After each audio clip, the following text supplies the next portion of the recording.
नमस्कार.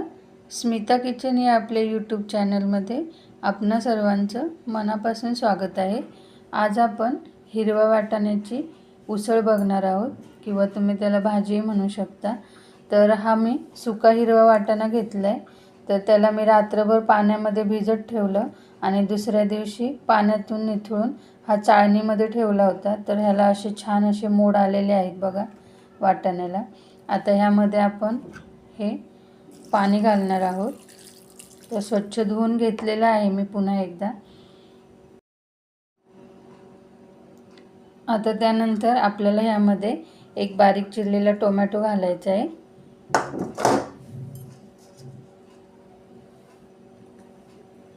त्यानंतर आपल्याला थोडीशी हळद घालायची आहे यामध्ये. आता हे छान असं मिक्स करून आपल्याला याची कुकरला एक शिट्टी काढून घ्यायची आहे. तर आपलं वाटण शिजतोय तोपर्यंत आपण इथे भाजीला वाटण करून घेणार आहोत. तर त्यासाठी इथे बघा मी 2 उभे कांदे चिरून घेतलेले आहेत. त्यानंतर सुक्या खोबऱ्याचे काप घेतलेले आहेत. थोडीशी कढीपत्त्याची पाने, अर्धा चमचा खसखस, 1 चमचा तीळ, अर्धा चमचा जिरे, 2 चमचे धने आणि 4 ते 5 लसणाच्या पाकळ्या घेतलेल्या आहेत. त्यानंतर इथे आपल्याला मसाल्यांमध्ये लागेल हा घरगुती काळा मसाला घेतलेला आहे. चवीप्रमाणे मीठ घेतले, थोडीशीच हळद घेतलेली आहे कारण आपण वाटाणा शिजवताना त्यामध्ये हळद घातली. त्यानंतर लाल तिखट घेतलेला आहे आणि थोडासा हिंग घेतलेला आहे. तर आपला वाटाणा शिजलेला आहे छान असा. तर इथे बघा वाटाणा शिजला आहे. हे बघा दाखवते तुम्हाला. एका शिट्टीमध्ये हा वाटाणा छान असा शिजून येतो. तर एकच शिट्टी करायची आपल्याला कुकरला, जास्त शिजवायचं नाही आहे. त्यानंतर आता वाटाणा आपला थंड होतोय तोपर्यंत आपण आता एक वाटण करून घेणार आहोत. त्यासाठी बघा इथे कढई ठेवली गॅसवर. त्यामध्ये आता उभा चिरलेला कांदा आपल्याला भाजून घ्यायचा आहे.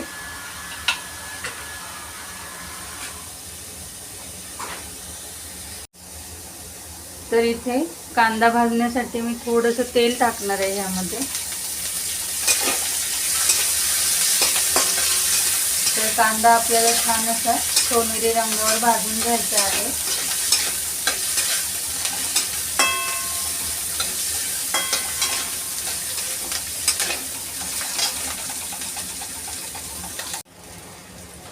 तर इथे कांदा आपला भाजून झालेला आहे. आता जे खडे मसाले घेतले होते आपण, धने, जिरे, लसूण, ओवा, तीळ, खसखस, तर हे यामध्ये टाकून घ्यायचे आहे सगळं. कढीपत्त्याची पाने मी यामध्ये टाकणार आहे. आता ह्याला छान तेलावर आपल्याला परतून घ्यायचं आहे.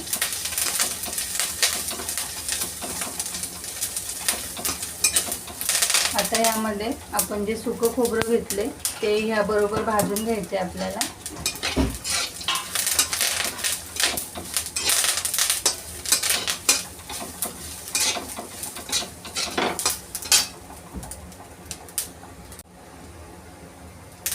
आता इथे बघा छान असं आपण हे भाजून घेतलेलं आहे बघा. आता हे थंड करून घ्यायचे आहे आपल्याला आणि मिक्सरमध्ये बारीक वाटून घ्यायचं आहे. गरजेनुसार यामध्ये पाणी घालायचे वाटताना. आता इथे मी बघा मसाला वाटून घेतलेला आहे थोडंसं पाणी घालून. आता त्याच कढईमध्ये मी फोडणीसाठी तेल घालणार आहे. तर तेल मी 2 चमचे घातलेलं आहे ते. आता तेल आपलं चांगलं गरम झालं की त्यामध्ये आपण वाटण परतून घेऊया. तर इथे आपलं तेल गरम झालेलं आहे. आता आपण वाटण टाकून घेऊया त्यामध्ये.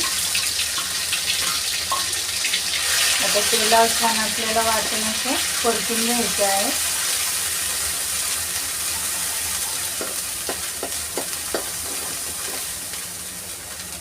त्यानंतर आपण हे सुके मसाले घेतले होते ते यामध्ये टाकून घ्यायचे आहेत. आणि ह्याला एक छान असं तेलावर आपल्याला परतून घ्यायचं आहे.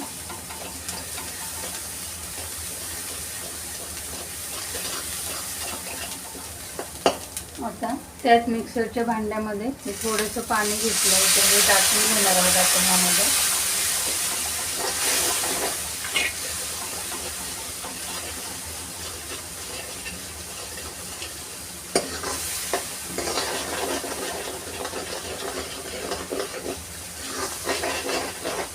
आता हे वाटण आपल्याला तेल सुटेपर्यंत असं परतून घ्यायचं आहे.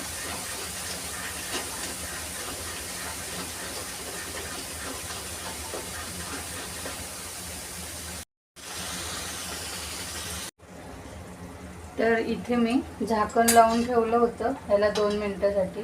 तर हे बघा आपलं तेल छान असं वरती आलेलं आहे आणि वाटण छान असं शिजलेलं आहे तेलामध्ये. आता आपण यामध्ये जो शिजवलेला वाटाणा आहे हा बघा तो टाकणार आहोत.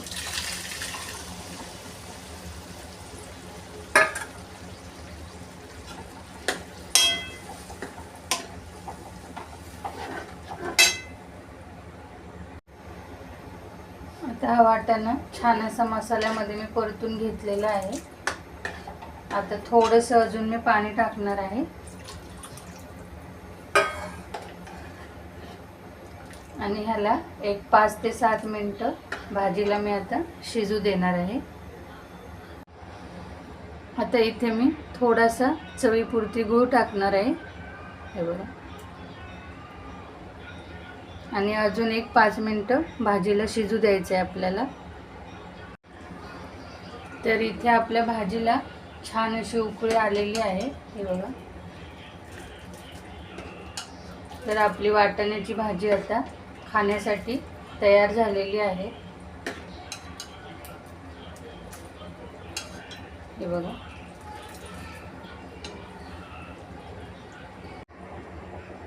तर इथे बघा मी एका प्लेटमध्ये भाजी काढून घेतलेली आहे आणि भाजी किती छान दिसते आणि एकदम झणझणीत अशी आपली वाटाण्याची भाजी तयार आहे. तुम्ही एकदा माझ्या पद्धतीने ही हिरव्या वाटाण्याची भाजी करून बघा आणि रेसिपी जर आवडली असेल तर लाईक करा, शेअर करा आणि कमेंट करायला विसरू नका. चॅनलवर जर नवीन असाल तर चॅनलला नक्की सबस्क्राईब करा.